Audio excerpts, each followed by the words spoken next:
morning. Let's get 1% better every morning with this podcast. If you find it helpful, don't share it. Keep it to yourself. Tomorrow.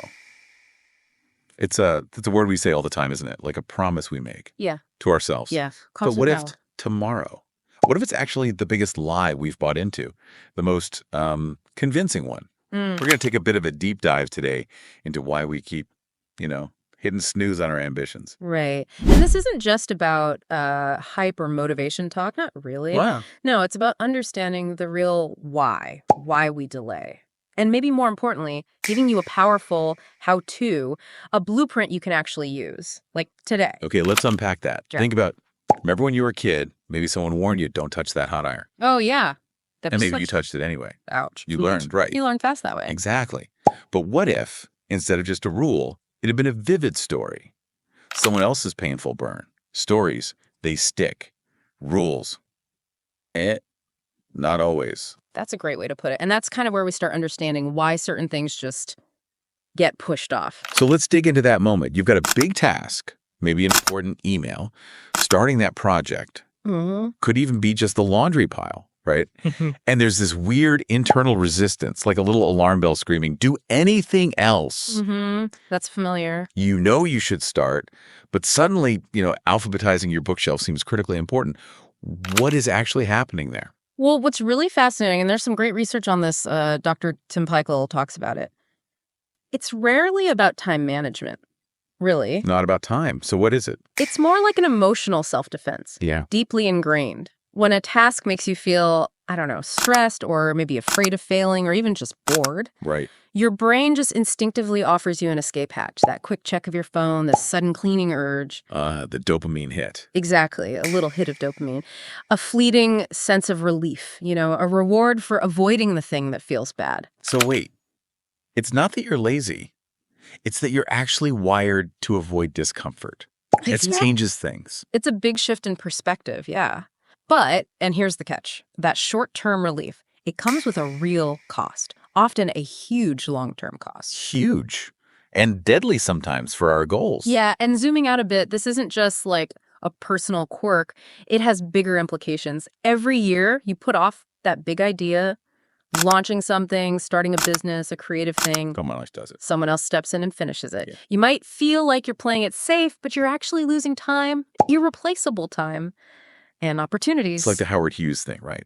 Paralyzed by perfection, dies with brilliant ideas unfinished. Precisely. Contrast that with someone like, say, Richard Branson. Famously launches fast, figures it out as he goes. Yeah, screw it. Let's do it. Right. History shows it again and again. Success favors the starters, those who actually begin. And this isn't just theory. Even the giants struggled with this and found ways around it.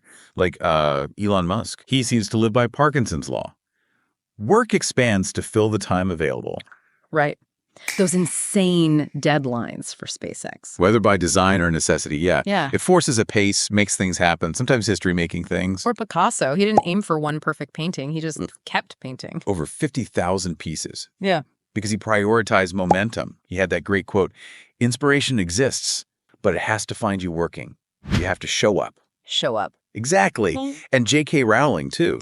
Single mom, no time, no money, wrote Harry Potter how? Bit by bit. Brick by brick, word by word, in stolen moments. It's such a powerful reminder. You don't build the whole castle at once. No, you just lay one brick. You lay one brick, then another. You get that big Lego set, looks overwhelming on the box. Yeah. Open it up, it's just a bunch of small pieces. You don't build a business, you send one email.